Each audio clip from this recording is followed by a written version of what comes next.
를 마련을 했으니까 이렇게 궁금하신 거 있으시면 저희가 말씀드릴 수 있는 선에서는 최대한 비하인드 스토리까지 말씀을 드리겠습니다. 정말 너무너무 감사합니다. 안녕하세요. 하나코리아에서 보미 역을 맡은 배우 안서연입니다.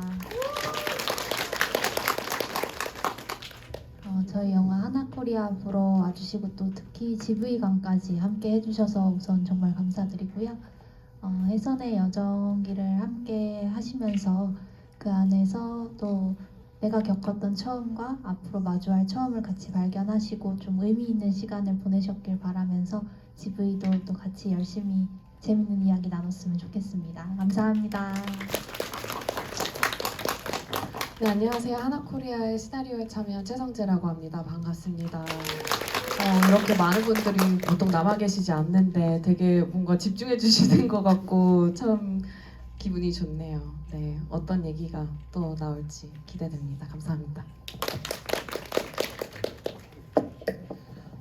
아쉽게도 감독님이 이제 먼저 떠나셨고 오늘은 이제 이 조합으로 이야기를 나눌 것 같은데 이 프로젝트 시초에 대해서는 아무래도 감독님과 가장 가깝게 작업을 하셨던 우리에게는 쉐런체로 잘 알려진 최성재 작가님께 먼저 물어보면 좋을 것 같아요. 뭐 아시는 분들 아시겠지만 일단 감독님은 덴마크 분이시고 그리고 이전에 이게 장편 데뷔이긴 한데 다큐멘터리 작업을 좀 하셨었더라고요. 그리고 그때도 일종의 이런 사회 이슈, 자연에 대한 뭐 그런 이제 작품들을 좀 찍어오신 것 같아요. 그래서 이 탈북자, 특히 이제 한국의 배경으로 하는 이 이야기를 감독님이 어떻게 구상을 하셨고 또 작가님은 또 어떻게 같이 쓰게 되셨는지 그 과정에 대해서 말씀해 주시면 좋을 것 같습니다. 네, 제가 감독님의 빙의를 해서 좀 대신 설명을 하겠습니다.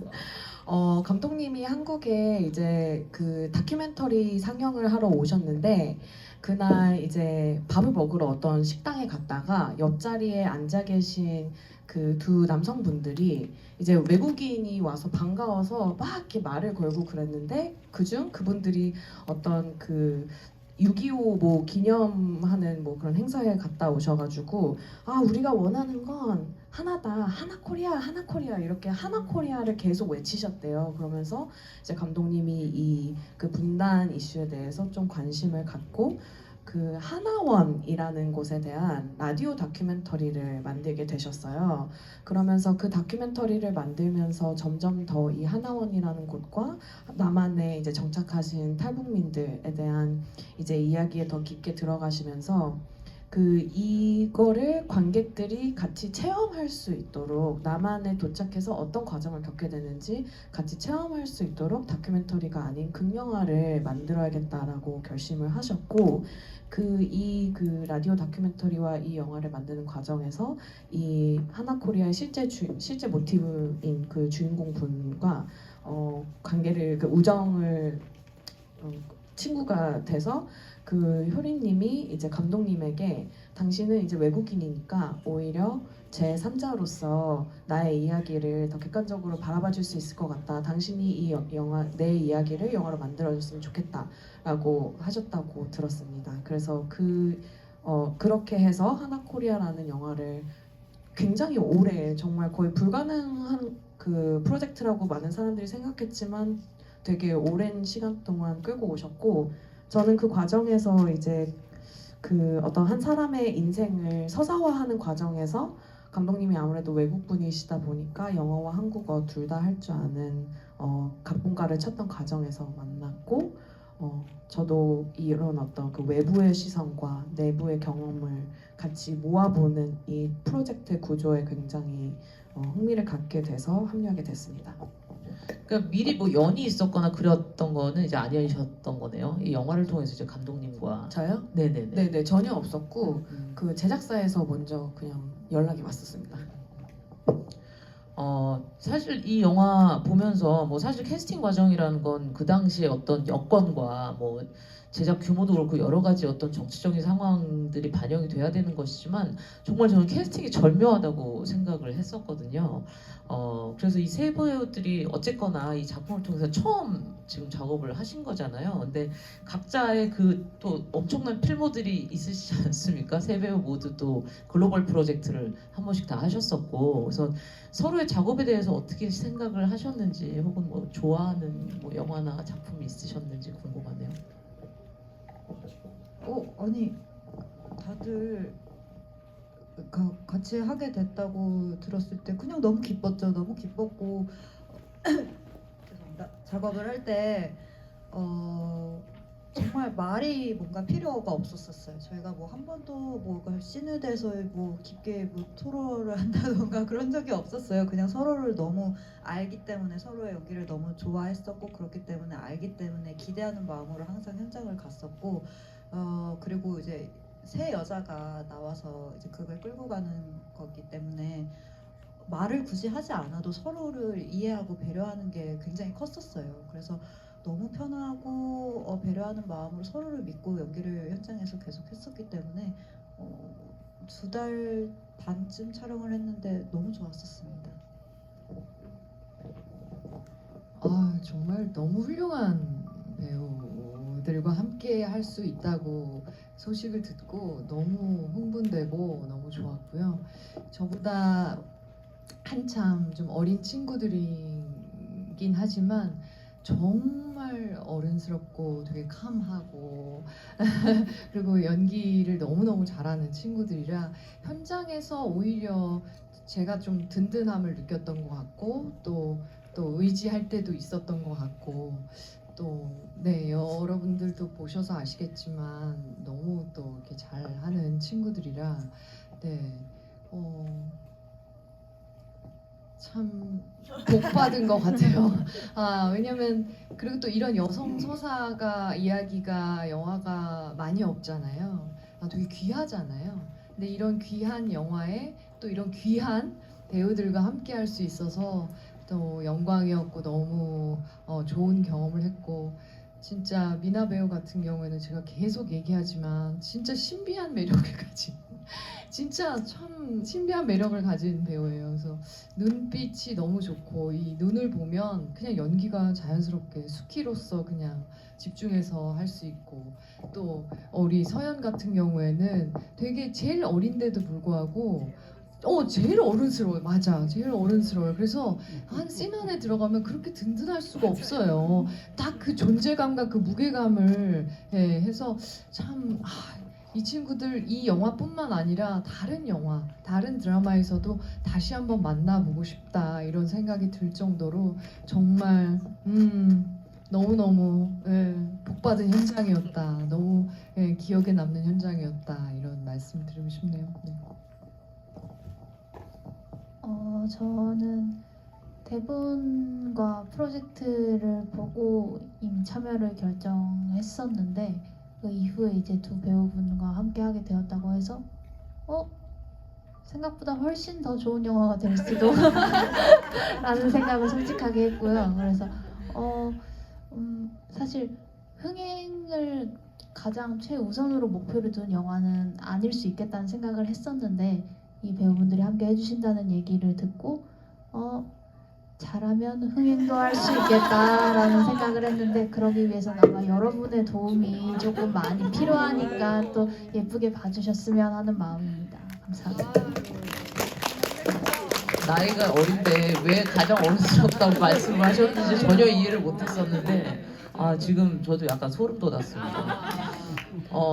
이 완전체가 딱 사실은, 근데 이 배우분들 너무 이제 놀라운 배우분들이고, 사실 역할이 좀 작지만 다른 뛰어난 배우분들이 또 계시잖아요. 뭐 김금순 배우님도 나오셨었고, 그래서 나중에 작가분들은 이 캐스팅 나중에 보시고 나서 어떤 느낌이셨는지도 궁금해요. 저는 말도 안 된다 생각했습니다. 정말.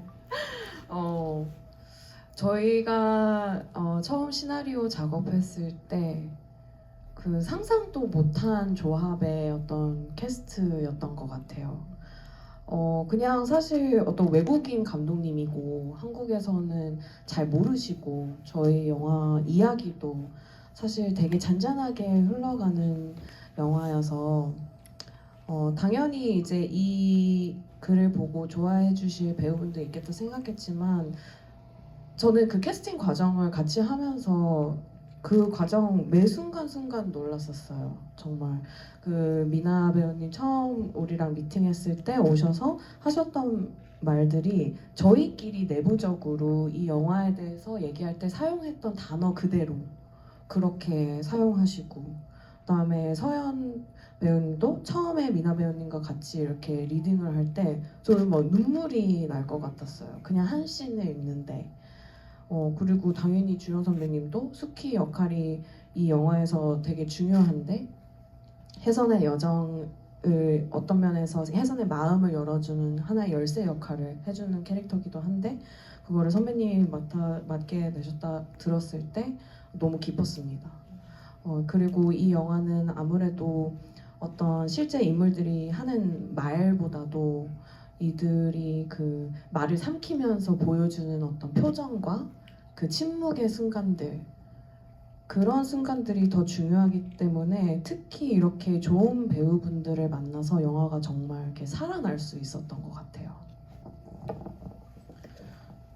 말씀하신 대로 요즘에 또 한국을 배경으로 하는 외국인 감독님이 만든 작품들이 점점 늘어난단 말이죠. 부산이나 전주에서도 그런 작품들이 점점 많이 들어오고 있는데 이제 말씀하신 대로 이제 그런 영화들의 대부분이 이제 좋은 영화들이지만 캐스팅에 있어서는 아무래도 이제 감독님 외국인이시니까 좀 뭐랄까요? 좀 뜬금없다고 느껴지거나 아니면 굳이 뭐 이런 경우들이 있었어요.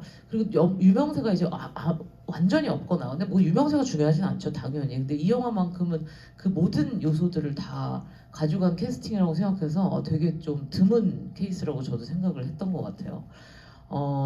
작가님 지금 마이크 가지고 계시니까 이어서 질문을 하나 드리고 싶은데 사실 이 영화에서 제가 가장 좋았던 지점 중에 하나는 요즘 특히 한국 영화에서 이런 탈북자 캐릭터 최근에 이제 3670이라는 영화도 있었고요.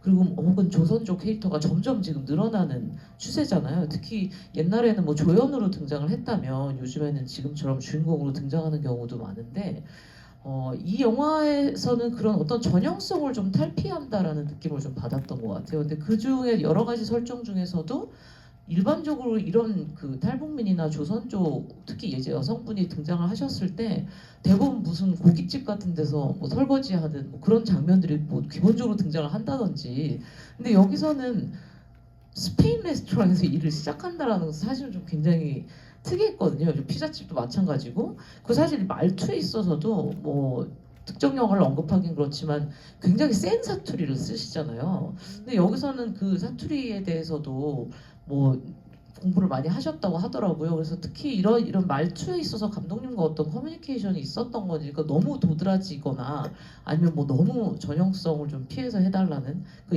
세 분 다 사투리를 쓰시니까 이 사투리 익힘 과정 뭐 그런 거 얘기해 주시면 좋을 것 같아요. 먼저 그 스페인 레스토랑에서 일하는 설정은 실제 주인공분이 실제로 스페인 레스토랑에 일을 하게 되셨어요. 그래서 영화에 나오는 많은 디테일한 설정은 그 실제 그 효린님의 삶에서 갖고 온 디테일들이 많고 저희에게 중요했던 거는 그 탈북민 분들을 만나면서 정말 다양한 이야기들이 있다는 거를 알게 됐어요.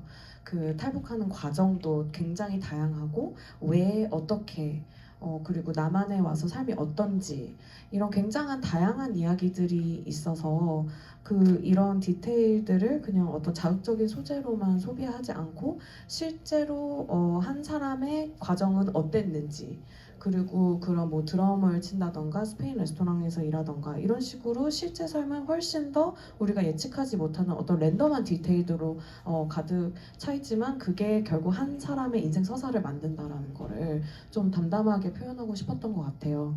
그리고 사투리 관련해서도 실제로 남한에 오시는 많은 분들은 빨리 서울말을 익히려고 연습을 굉장히 많이 하세요. 왜냐면은 일하는데 뭐 면접을 볼 때나 아니면 그냥 그 남한 사람들과 사회생활을 할 때 좀 더 잘 적응하기 위해서 남한 말투를 연습을 굉장히 열심히 하시고 그래서 저희가 이 영화에서 특히 혜선 같은 경우는 그 시간이 지나감에 따라서 그 말투가 바뀌는 거를 꽤 그 정확하게 몇 신부터 몇 신까지는 그 사투리 1단계, 그 다음에 2단계, 3단계. 그렇지만 나중에 이제 수키랑 좀 더 진솔하고 감정적인 대화를 할 때는 사투리가 조금 더 드러나는 연약한 그 자기 본연의 말투가 나오도록 그런 식으로 이제 시나리오의 그 설정을 꽤 디테일하게 심었던 것 같고 그거를 저희 배우님들께서 너무 열심히 잘 연습을 해주셨던 것 같습니다. 네. 어떠셨어요, 배우님? 그 뭐 계속 또 꾸준히 하셨다고 하니까 근데 지금 말씀해 주셔서 알았어요. 그게 단계가 또 있어가지고 중간에 조금씩 미묘하게 바뀐다라는 건.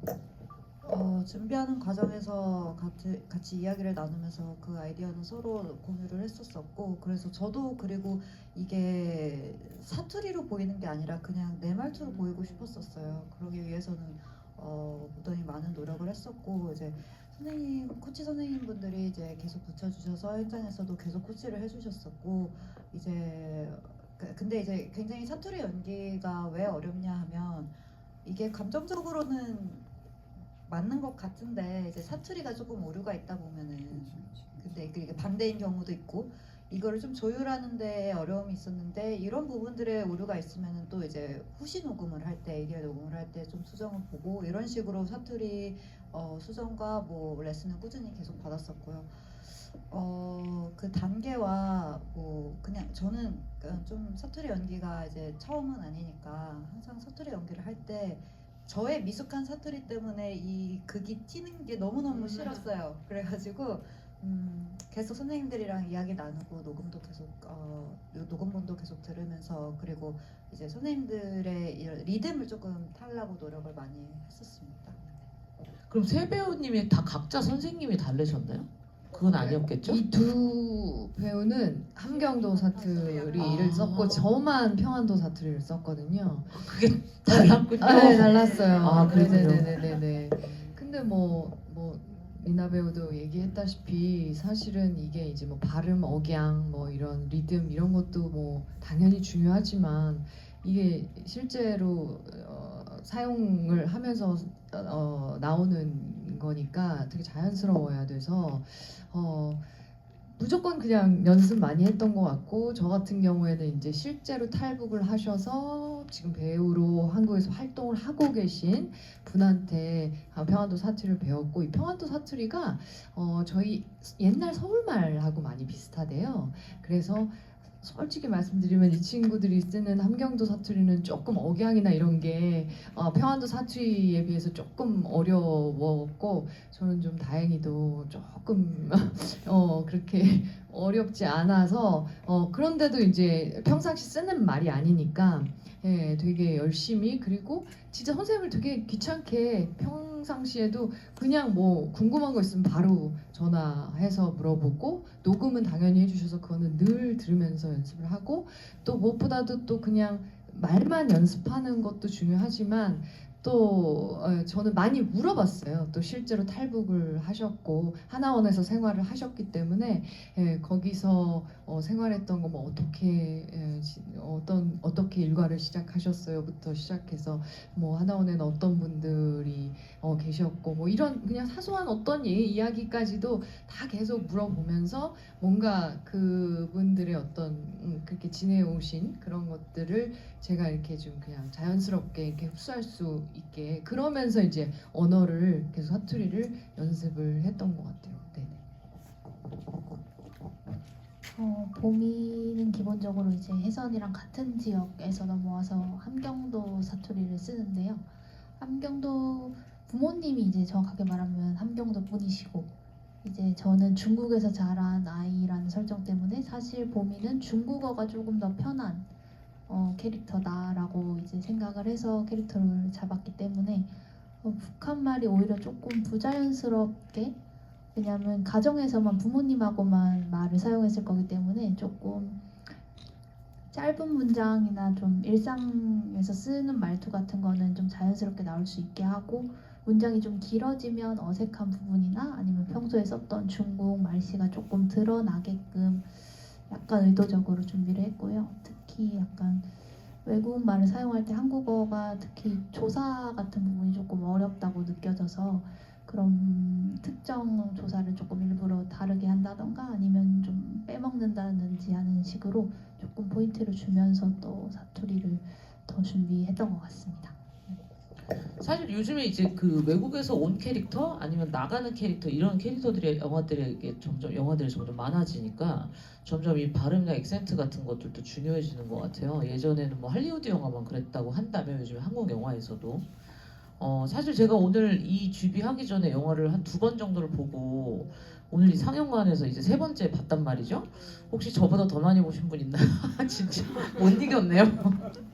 내가 이 방 안에서 제일 많이 본 사람일 것이다 그런 생각을 제가 하면서 왔는데 근데 그 이제 보면 볼수록 물론 이제 볼 때마다 관점이 좀 바뀌지만 김미나 배우의 씬이 진짜 많단 말이에요. 거의 영화 전체 매 씬에 등장을 한다고 해도 과언이 아닐 정도로 굉장히 많이 등장을 하는데 또 그거에 비해서 대사량이 또 굉장히 많지 않아요. 아까 말씀하신 대로 표정으로 얘기를 한다거나 아니면 물어보는데 그냥 가만히 있을 때도 많고요. 그래서 그런 어떤 감정의 무게가 굉장히 컸던 영화였을 것 같다는 생각이 오늘 들었고요. 그리고 사실상 그렇게 웃는 장면이 또 많지도 않아요. 물론 이제 중간중간 같이 있을 때 웃는 장면이 있지만 그래서 사실 뭐 아까 2달 정도라고 아까 촬영 기간 말씀하셨는데 이 혜선이라는 캐릭터에서 나오기가 쉽지 않았을 것 같다는 생각이 들었어요. 그러니까 뭐 시종일관 우울하지는 않지만 그래도 여러 가지로 저의 가장 큰 장점은 정말 빨리 빠져나온다는 것. 그리고 네. 할 때만 이제 혜선이 역할로 이제 뭐랄까요, 이제 혜선의 탈을 쓰고 연기를 하는데요. 그만큼 정말 최선을 다했고 혜선의 삶을 살려고 노력을 많이 했었어요. 근데 이제 저는 이 대본을 처음 읽었을 때 정말 제가 찾았던 극이었었어요. 왜냐하면 모든 말을 그냥 언어로 표현하지 않아도 눈과 몸짓으로 표현할 수 있는 이야기를 굉장히 오랫동안 찾고 있었거든요. 갈구하고 있었었고 그래서 이 대본을 받는 순간 나 이거 온몸으로 너무 표현해보고 싶다. 그래서 저 정말 아직도 기억나는 게 첫 미팅하고 나가는 택시에서 바로 그 제작사 대표님께 문자 드렸었어요. 저는 너무 하고 싶다고. 사실 그렇게 하면 안 된대요. 근데 조금 약간의 밀당이 필요한데 너무 좋아서 그렇게 빨리 하고 싶었고 빨리 혜선의 삶에 녹아들 수 있을 것 같다라는 생각이 좀 들었었어요. 그런 대본들이 있는 것 같아요. 그런 이야기, 그러니까 그 말은 무엇이냐면 이야기의 힘이 그만큼 세다라고 느꼈었고 그래서 이것을 어떻게 하면 최대한 실제 인물분에게 실화 모티브로 한 인물분에게 상처를 주지 않고 소중히 대할까라는 것을 좀 단번에 느꼈기 때문에 그 삶을 그냥 계속 소중히 여기면서 살아서 아마 그렇게 좋은 평을 해준 감사합니다. 갑자기 궁금한데 혹시 실존 인물 보셨나요 배우들은? 아니요, 저는 그때 못 뵀어요. 그래서 다음 주인가요? 처음 뵀어요. 오, 혹시 비슷하신가요? 그러니까 성격이나 뭐 이런 게 그 작가님은 아시잖아요. 실존 인물. 저랑요? 네. 미나랑? 미나라. 네, 2분 다 정말 당찬 여성, 멋진 여성분들입니다. 네. 성격이 비슷한가요? 성격이 비슷할까요? 자, 이건 뭐 제가 마지막으로 이제 질문을 드리고 이제 관객분 질문을 좀 받아보도록 할게요. 뭐 작은 질문인데요. 그 이 영화의 특징 중에 하나가 전사를 굉장히 많이 밝히지는 않는 것 같아요. 그리고 처음부터 깔아놓는 것도 아니고 이제 서서히 조금씩 내어놓는데 그렇다고 또 완벽하게 이 각자의 서사를 구축할 수 있을 정도는 아닌 만큼만 주는 것 같거든요. 그래서 이 사람들이 참 많은 것들을 겪었구나라고 이제 유추할 수 있게 하는데 그 중에 한 장면 중에 하나가 이 원장님에게 가지고 있는 일종의 그 어태치먼트 같은 게 저는 약간 이해가 가면서 또 이해가 가지 않는? 그러니까 처음에 그 직업 훈련 같은 상담할 때도 원장님을 만나겠다는 얘기를 하잖아요. 그래서 이제 좀 약간 당황하고 근데 거기서도 똑같은 감정을 저도 느꼈던 것 같고 왜 원장님을 그러니까 간호학교를 가고 싶다고 해서 그런가? 그리고 이제 마지막에 하나원을 떠날 때 갑자기 이제 정말 가서 포옹을 하는 그 선생님들은 눈길도 주지 않고, 그러니까 그 정도의 뭔가가 이제 더 있었던 거겠죠. 자기가 더 의지하는. 그러니까 그런 그 인물은 어떤 인물인가요? 일단 혜선이 처음 박 원장을 찾는 거는 이 친구가 간호학교를 가고 싶다고 할 때 그 송미옥 선생님은 사실 이 말을 안 받아주죠.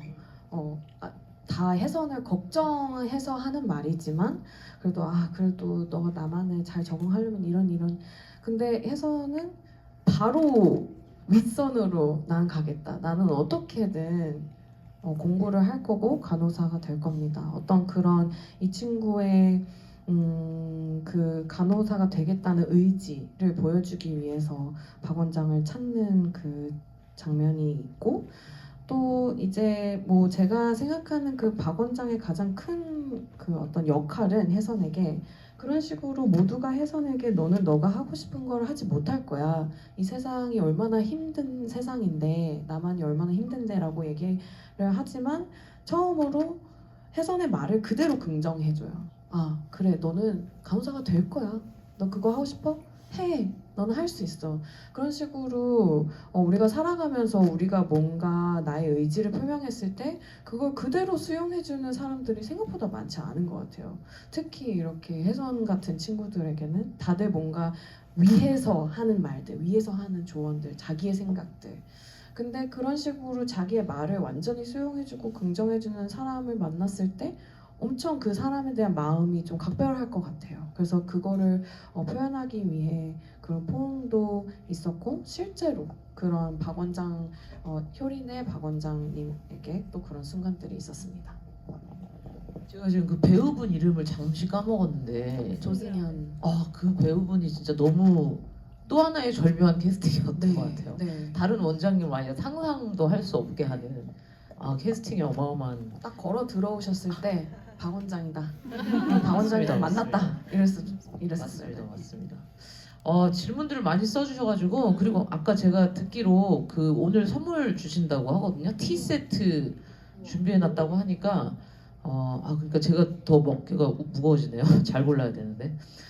일단 김민아 배우님은 파친코나 태풍상사에서는 활발한 연기를 하다가 너무 조용한 연기를 해서 카멜레온 같았습니다. 연기 변화가 힘들지 않으셨는지 물어봐 주셨어요.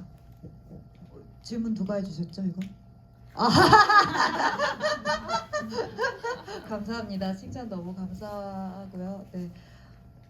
사실 뭐 힘든 점은 없습니다. 그게 저희 직업이니까요. 네.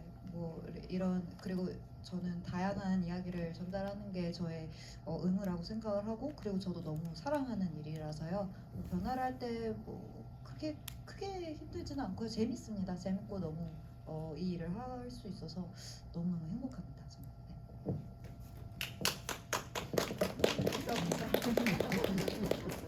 제가 사실 적어놓은 질문들이 시간을 뺏을 수 있으니까 관객분들 거를 제가 안 한 게 있었는데 그 똑같은 거를 관객분이 해주셨어요. 거의 비슷한. 시나리오 중 문화적 이해, 뉘앙스 파악, 센스의 대명사로 불리우는 최 작가님의 터치가 특히 반영된 곳은 어디였을지 궁금합니다. 다시 말해서 사실 제가 궁금했던 건 워딩이 조금 다르긴 하지만 이거를 그럼 처음에는 영어로 쓰셨을 거잖아요. 공동 작업이니까. 네, 처음에는 영어로도 한글을 썼습니다. 그리고 이제 그거를 이제 번역하시는 걸 작가님이 하셨을 것 같거든요. 아닌가요? 따로 있었나요? 사실 그 첫 영어 고를 쓴 다음에 이후에 이제 뭐 다른 분들이 또 작업을 하셨었어요. 그래서 그거를 한국어로 번역하는 거는 다른 분이 하셨고 그 다음에 이제 뭐 다른 작가님들의 터치가 들어가고 그 다음에 제가 마지막에 이제 촬영고를 쓸 때는 처음부터 그냥 다 한국어로 쓰고 감독님에게 이 대사는 영어로 번역하면 되게 힘이 빠지는데 무조건 있어야 됩니다. 그냥 그런 식으로 얘기도 많이 했었어요. 네. 이거를 완벽하게 설명할 수 없는데 영어로 이거 굉장히 중요합니다. 그냥 이런 식으로 좀 얘기를 많이 했었던 순간들도 있었어요. 그 제가 이제 이게 궁금했던 이유가 사실 나레이션이 되게 위험한 거잖아요. 잘 쓰면 좋은데 약간 유치하게 쓰면 또 더더욱 유치하게 느껴지는. 근데 여기서의 그 해서원의 나레이션이 굉장히 좋은 부분이 많았었어요. 굉장히 문학적으로 느껴지는 뭐 예컨대 고향을 떠난다는 것은 마음에 구멍이 생기는 것이다 뭐 이런. 근데 그런 것들을 이제 감독님이 쓰셨을 것 같지는 않아서 물론 이제 그걸 영어로 쓰셨을 수도 있지만 굉장히 잘 한국어로 가지고 오셨다는 생각을 했었습니다. 네, 이게 사실 너무 오랫동안 되게 긴밀한 협력 작업이 있었기 때문에 어떤 대사를 제가 썼고 어떤 대사를 감독님이 쓰셨고 어떤 대사가 실제 효리님의 어떤 편지와 인터뷰에서 왔는지 잘 기억이 안 나요 이제. 근데 어떤 그런 식으로 그 떠남에 대한 서사 그리고 그 단절된 과거 그리고 다시는 못 볼 사랑하는 사람들 그 그리움 하지만 생존해야 되기 때문에 내가 놓을 수 없는 희망 이런 어떤 정서적인 거는 제가 좀 그 감독님과 이야기를 잡아갈 때 이 영화의 포인트는 좀 거기로 갔으면 좋겠다. 실제 어떤 사건적인 것들보다는 좀 더 그런 정서적인 것들에 우리가 집중하면 좋겠다라는 거는 그 작업은 많이 했던 것 같아요. 아까 제가 말씀드린 대로 선물을 드려야 되기 때문에 이 시나리오 질문 누가 주셨습니까? 아 이따가 선물 받으시면 될 것 같습니다. 김주령 배우님 질문 있는데요. 오징어 게임에서 한미녀 역할이 굉장히 강렬했는데 여기선 낯선 삶을 버티는 여성들의 연결고리로 존재감을 보여주셨는데 혹시 다른 배역을 맡는다면 누구 역할이 좋을까요? 아 여기 그러니까 이 영화 안에서의 역할을 물어보시는 거예요. 원장님도 좋을 것 같은데 제가 생각하기에 여성 원장님도 있을 수 있는 거잖아요. 그러게요. 아 그런 생각은 사실 안 해봤어요. 여기 있는 배역들 중에 내가 다른 역할을 한다면 어떤 역할을 할 수 있을까? 글쎄요, 금순 언니가 맡았던 네네. 정확히 그분의 역할은 뭐죠? 슈퍼 인턴덴트 같은 건가요? 그러니까 그 저기 뭐라 그럴까? 그 상주하시면서 그냥 이렇게 안내해 주시는. 상주하시면서 그 탈북민 분들을 계속 케어하시고 네, 관리해 주시는 선생님. 그럼 서연 배우님 준비 과정에서 또는 촬영 중에 느낀 감독님과 스태프들의 좋은 점, 그러니까 장점이 뭐였나요? 옥자부터 큰 배우님이셔서 이번에 또 남달랐을 것 같아서 질문드려요. 감독님의 장점을 여쭤보는 것 같아요. 감독님의 지금 쉽게 장점. 말씀드리면. 저도 외국 스태프분들과 큰 프로젝트를 함께 했었던 경험이 있지만 연출자가 외국 분이신 건 저도 처음 겪는 경험이었어요.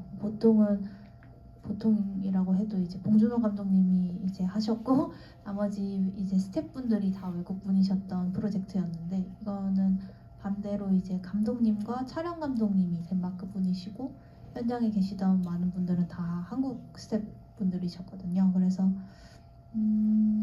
덴마크 감독님이랑 함께 한 소감은 저도 처음이어서 너무 회개를 할 수는 없지만 보통 한국 다른 감독님들께서는 원하고자 하는 바가 분명하게 있으시고 그걸 이제 배우가 많이 따라와줬으면 좋겠는 마음에 이제 같이 이 장면에서 이 캐릭터는 어떤 감정을 가질 것이다 라던가 이런 방향성을 좀 명확하게 지시를 해주시는 반면에 이 감독님은 아무래도 한국에 대한 서사를 만드는 영화라는 거를 분명히 엄청나게 배우들한테도 존중을 해주셔서 저희가 한국에서 어떻게 실제로 대화를 하는지 아니면 어떤 문화를 가지는지 이런 부분을 저희한테 많이 물어봐 주셨다는 점이 가장 큰 다른 점인 것 같고요. 그래서 배우가 단순히 플레이어로서의 위치가 아니라 같이 만들어가는 조금 위치에서 함께 이 작품을 했다는 점이 저희 감독님과 작업했을 때 가장 특별했던 점인 것 같습니다. 근데 갑자기 제가 혼자 웃었는데 아직까지 서현 배우님이 또 한국 작품이 되게 많진 않아서 한국 감독님이라고 하시면은 어쩔 수 없이 봉준호 감독을 떠올릴 수밖에 없는데 꼭 그렇게 찝어서 말씀하신 건 아니겠죠? 아니요. 저희 외국 프로젝트랑 한국 프로젝트가 함께한 작업이 저도 사실 두 번째인데 이제 다른 분들이 전에도 했고 이번에도 했으니까 많이 했네라고 이제 아무래도 쉽게 생각해 주실 수 있으니까 이제 저도 사실 협력했던 프로젝트가 전에 옥자밖에 없기 때문에 이제 그 이전에는 한국 작품들을 다 계속 찍어왔어서 그런 부분에 있어서 이제 말씀드린 거였습니다. 여기 되게 흥미로운 코멘트가 하나 있는데요. 하나원 시설이 그대로인가요? 많이 좋아진 것 같아요. 실제로 이제 가보신 관객분이 과거에 가본 적이 있는데 모습이 많이 좋아졌어요. 궁금하다고 질문을 주셨습니다. 저희는 사실 그 하나원에 직접 가지는 못했습니다. 거기는 그 외부인이 출입하기가 쉽지 않은 시설이어서 저도 이 시나리오에 대한 리서치를 하면서 그 감독님도 가보지는 쉽지 안에 들어가 보지는 못하셨고 저희가 촬영했던 거는 다른 시설이었어요. 원래 무슨 약간 새마을 운동 뭐 그런 수련회 수련원 뭐 그런 시설이었는데 실제로 저희의 그 자문해주신 탈북민 선생님들도 너무 비슷하다고 어떻게 그렇게 비슷한 그 촬영 장소를 구했냐고 하시더라고요. 네. 새 배우가 마지막 부분에 등산을 하는 장면이 정말 가족처럼 느껴져서 좋았다는 말씀을 하시면서 그 등산으로 끝맺음을 하게 된 이유가 있는지 여쭤보셨어요. 그건 감독님의 선택이어서 제가 감독님의 빙의를 좀 할 수 있을까요? 감독님이 이제 한국에 오셔서 이렇게 이 작품을 준비하던 기간에 그 북한산 등산을 한번 하셨었어요. 그게 굉장히 기억에 남으셔서 그 등산 씬은 되게 초반부터 있었는데 감독님에게 이 영화의 어떤 자연은 그 고향, 내가 왔던 곳 그리고 서울이라는 그 이렇게 발전된 도시에서는 누리기 쉽지 않은 그러니까 어떤 면에서 자기 그 단절된 과거를 상징하는 어떤 그런 요소이기도 한데 그런 식으로 우리 그 주인공 세 명이 같이 그런 돌아갈 수 없지만 그나마 우리 그 남한에서 찾을 수 있는 그 자연, 그 산, 북한에도 산엔 다 비슷할 거니까 그래서 그런 곳으로 같이 가서 영화가 이 셋이 함께함으로 어떤 면에서 이렇게 앞으로 더 희망차게 나아갈 수 있다는 그런 느낌으로 좀 끝마치고 싶어서 그렇게 하지 않으셨을까 합니다. 근데 감독님이 한국을 오늘 못 뵈서 너무 아쉽지만 한국을 정말 좋아하시는 것 같더라고요. 뭐 본인 홈페이지에 한정식을 이렇게 깔아놓고 네, 한국 프로필 물통을 사진. 이렇게 놓고 찍은 사진을 올려놓으셔서 아 진짜 좋아하시는구나 그런 생각 그 했었어요. 감독님 사무실에 그 한국 지도가 한반도 지도가 이렇게 엄청 크게 붙어 있어. 네네네 덴마크 코펜하겐의 집 사무실에 신기하네요. 한국 지도 한국 집에서도 잘 걸어놓지 않는데 대단하십니다. 이거는 미나 배우님의 질문인데요. 혜선을 연기하면서 이 장면만큼은 절대 거짓으로 보이면 안 된다. 꼭 가장 고민을 했던 장면이 있었나요? 그러니까 가장 신경을 좀 많이 쓰신 장면이 있는지 여쭤보시는 것 같아요. 매 장면 매 순간 가짜로 보이지 않으려고 노력을 정말 많이 했고요. 왜냐면 아까도 말씀드렸다시피 실화 모티브로 한 이야기이기 때문에 그리고 실화 모티브뿐만 아니라 이 세상에 살고 있는 많은 혜선에게 절대 상처를 주고 싶지 않았었어요. 그러기 위해서는 정말 진짜처럼 내가 숨쉬듯 이 인물을 표현해내고 싶었었고요. 근데 그 중에서도 제가 기억에 남는 장면은 이제 마지막에 수키에게 어머니 돌아가시고 나서 이제 본인들의 이야기를 하는 그 장면이 조금 기억에 남는데요. 왜냐하면 감히 상상을 할 수가 없었던 혜선의 스토리였으니까요. 저도 대본을 읽으면서 내가 이 말을 뱉을 때 어떨까라는 상상을 많이 했었어요. 그래서 이걸 한 번도 입 밖으로 소리내서 읽어본 적이 없었어요. 그 대사를. 그리고 현장에서 이제 주령 언니랑 맞춰보면서 처음으로 입 밖으로 내보냈는데 그런 처음 느껴보는 감정이었었던 것 같아요. 그래서 이걸 지금 제가 말로 굉장히 표현을 못하는 감정인데 어떻게 해야 될지를 모르겠더라고요. 그래서 저도 제가 그렇게 애기같이 울지 몰랐고 눈물이 나올지도 사실 몰랐고 제가 사실 상상했던 것은 담담하지 않을까였었는데 그게 안 되더라고요. 그게 막 미친 듯이 막 주체가 안 되는 이 감정들이 물밀듯이 막 그 전에는 계속 꾹꾹 참아왔잖아요. 혜선이가 아무리 힘들어도 근데 이제 그때 혜선의 고단함과 정말 지금 오히려 그 눈물이 조금 저는 위로 같아가지고 이제 울어도 돼. 너 진짜 잘하고 있고 너 정말 대단한 것이야라고 그냥 이제 감정의 눈물이 아니라 좀 위로의 눈물이 되고 싶었던 것도 있었던 것 같아요. 돌이켜 생각해 보니. 근데 이제 하여튼 저도 계산하지 못했고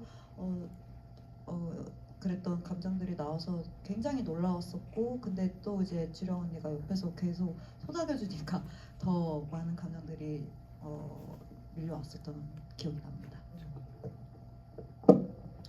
좀 재밌는 질문이 있어서 증명사진 찍는 장면에서 보미와 혜선이의 표정에서 성격 차이를 크게 보여주셨는데 수키는 어떤 표정으로 증명사진을 찍었을까요? 어떻게 하셨겠어요? 여기서 한번 그 표정을 보여주시는 건 너무 닭살 돋나요? 아니 근데 그게 아니라 진짜 오늘 GV 하면서 느끼는 게 정말 예상 질문들이 사실 있잖아요. 근데 오늘 특히 GV 정말 뭐랄까 이렇게 좀 되게 살가운? 네, 살갑고 네네네네네. 제가 그런 걸 골라내는 거죠. 여기 수두룩 짭짭합니다. 흔한 질문, 그러니까 예상 전혀- 가능한 질문. 전혀 예상하지 못했던 어떤 그런 질문들 특히 수키한테만 이렇게 하시는 것 같아요.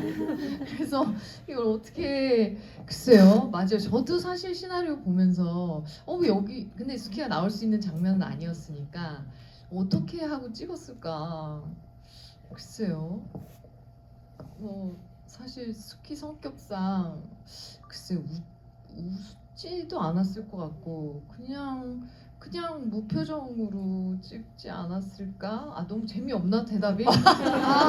네, 그러네요. 너무 질문은 재미없나요? 막 흥미롭다고 좋아하시면서 대답을 그렇게 뻔하게 해주시면 어떡해요. 그러니까요. 좀 뭔가 이렇게 수키만의 대답을 하고 싶은데 글쎄요. 오히려 또 환하게 웃었을까? 뭐 이런 생각도 드네요. 그냥 막 던져봤습니다. 죄송합니다.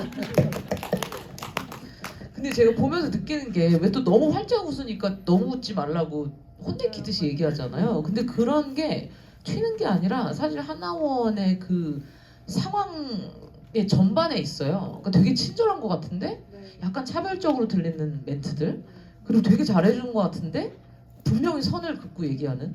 근데 그런 것들은 사실 그래서부터 이미 구현을 잘 했었어야 연기로도 가능한 지점인 것 같았거든요. 근데 그런 것들도 아마도 그 효린이라는 분이 얘기해 주신 것들도 있었겠죠? 네, 정말 많은 탈북민 분들과 얘기를 하고 그 리서치했던 자료들을 읽으면서 사실 제일 어려운 게 그 어떤 뭐 경제적인 어려움도 있고 뭐 취업의 어려움도 있고 그런 생활적인 어려움이 있지만 결국에는 그 사람 관계의 어려움이거든요. 이게 그 뭐 외국이나 다른 집단에서 살아보신 분들은 아시겠지만 관계를 맺는 방식이 생각보다 문화마다 되게 다른 것 같아요. 그래서 어떤 도시의 문화도 다를 거고 서울의 문화도 다를 거고 그런 식으로 이렇게 사람과 사람 사이에 이렇게 생기는 그 어긋나는 지점들을 좀 보여주고 싶었고, 그 증명사진 씬 같은 경우는 이제 어떤 카메라 앞에서 어떤 면에서 약간 대상화하는 그 기관의 어떤 공식적인 그 인물로 등록하기 위해 카메라 앞에 세워두고 이렇게 통제하는 어떤 그런 거를 좀 보여주고 싶었던 것 같아요. 이 질문을 드리는 이유는 딱히 궁금해서는 아니고요. 손익분기점이 얼마인가를 물어보셨는데 이걸 제가 대답을 하라고 이렇게 드리는 질문은 아니고, 이 영화 너무 재밌게 보셨으니까 지금 관객분들이 이렇게 참여해 주시는 거잖아요. 그러니까 그만큼 얘기 많이 해주시고 한 2번 정도 더 봐주시면 손익분기점은 아주 쉽게 넘어갈 수 있을 것 같다는 생각이 듭니다. 박수 한번 보내주세요.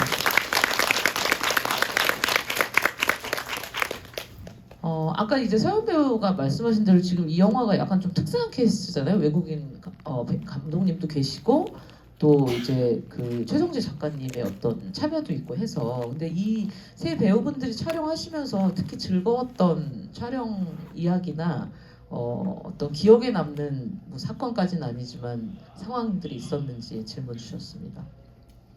이 질문 주신 관객분이 누구세요? 세 배우분들 모두 촬영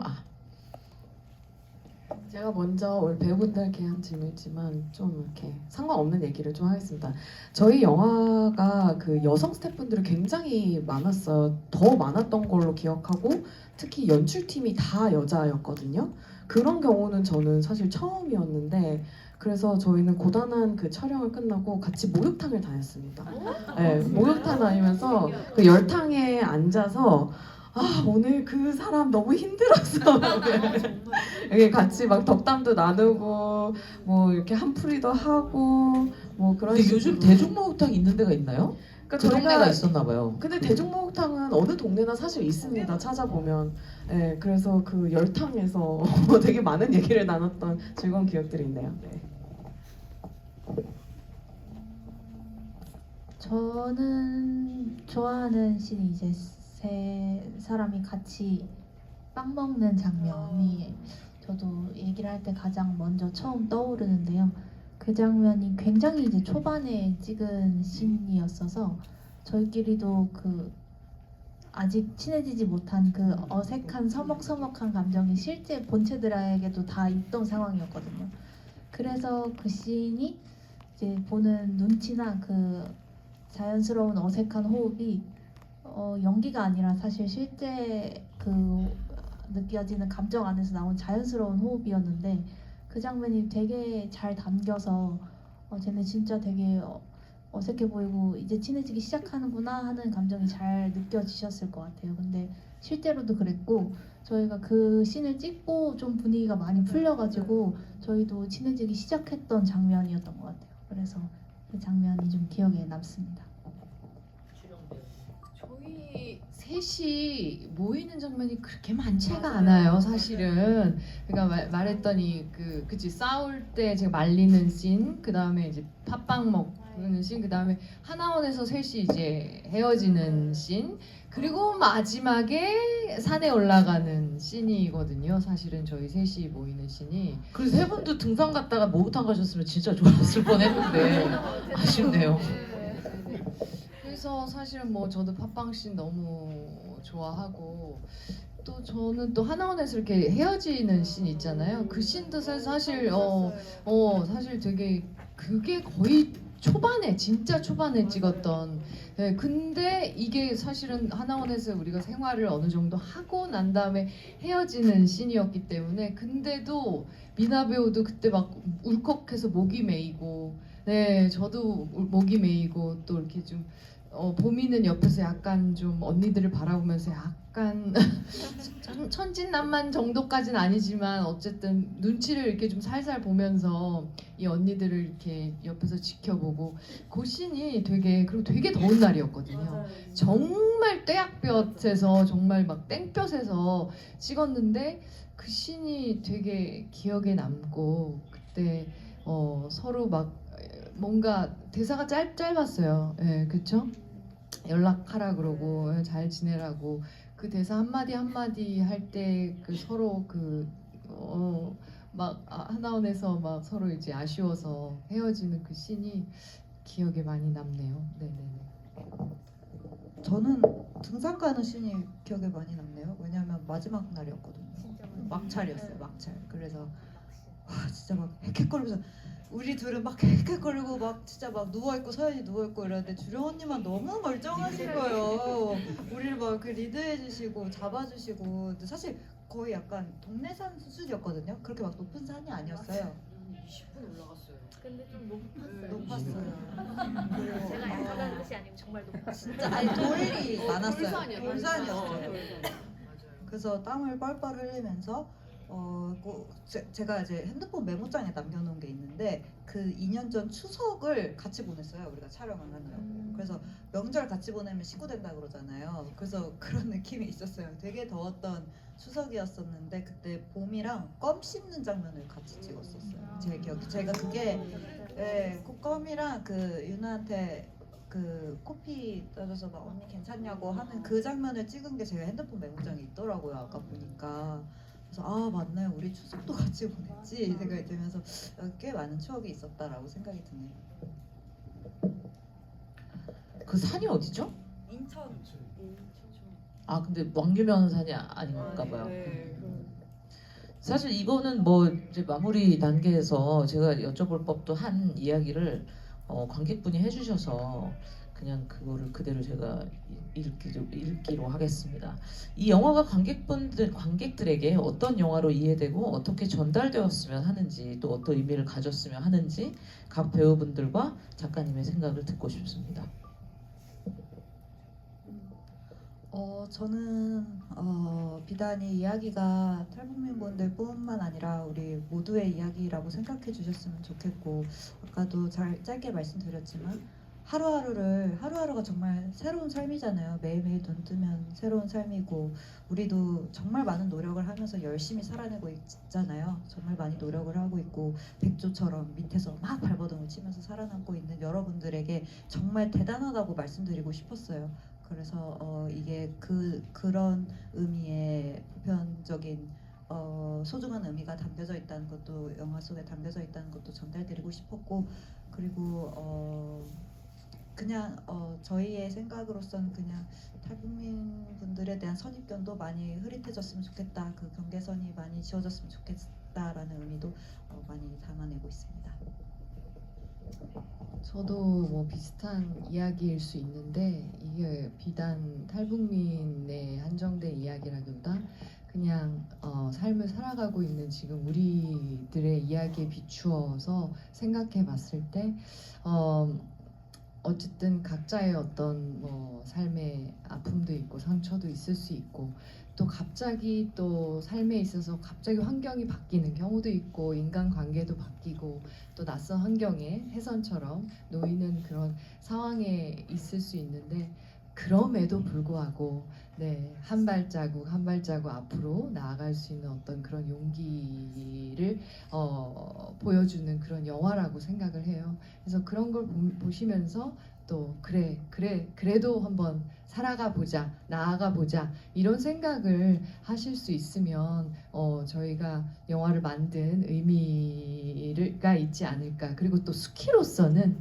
또 누군가에게 뭐 내 곁에 누군가가 될 수도 있고, 또 내 주변에 내 곁에 있는 사람들을 조금 따뜻한 시선으로, 따뜻한 마음으로 한 번 더 이렇게 좀 봐주시고, 또 이렇게 손도 잡아주시고, 또 따뜻한 마음으로 또 이렇게 안아도 주시고, 그럴 수 있는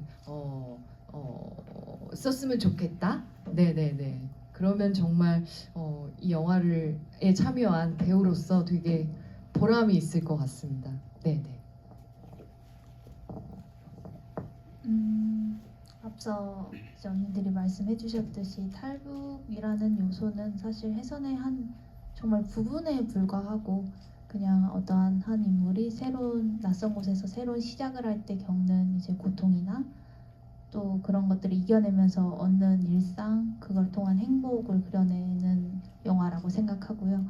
그 안에서 이제 나도 어떨 때 무언가 새로운 환경에 처음 놓였을 때 굉장히 떨리고 힘들었던 그 경험을 저 영화를 보면서 떠올리시면서, 그때 위로해주지 못했던 나 자신을 지금에서나마 조금 위로해주시는 마음으로, 응원하는 마음으로 또 힘을 많이 얻고 가셨으면 좋겠습니다. 네, 감사합니다. 저희 모두 살아가면서 최선을 다하는 과정에서 사람들을 떠나게 되는 것 같아요. 그리고 내 안에 있는 나를 떠나기도 하는 것 같아요. 어떤 과거의 나. 그리고 어떤 사람들은 아무리 다시 보고 싶어도 보지 못하고, 내 안에 어떤 나는 내 안에 있지만 정말 다시는 대면하고 싶지 않은 어떤 나의 과거도 있는 것 같아요.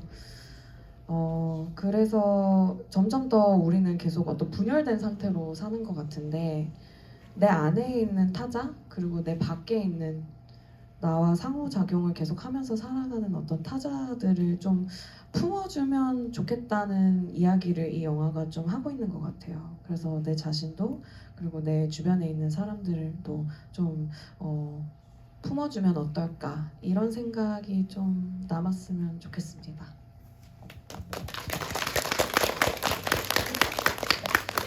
아까 손익분기점 물어보신 관객분 꼭 선물 받아가시고요. 그 감독님에게 꼭 전해주세요. 한국의 한 평론가가 이 영화를 3번이나 보고 정말 좋아했더라.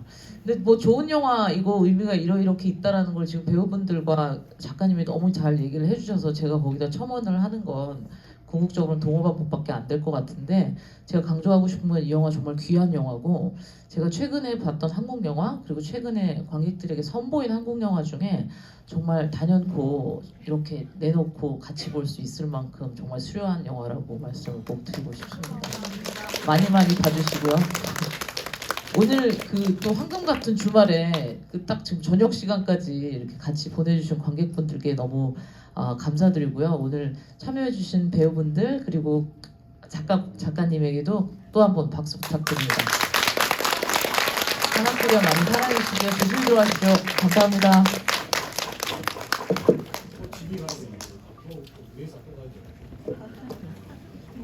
더 잘하시면 됩니다.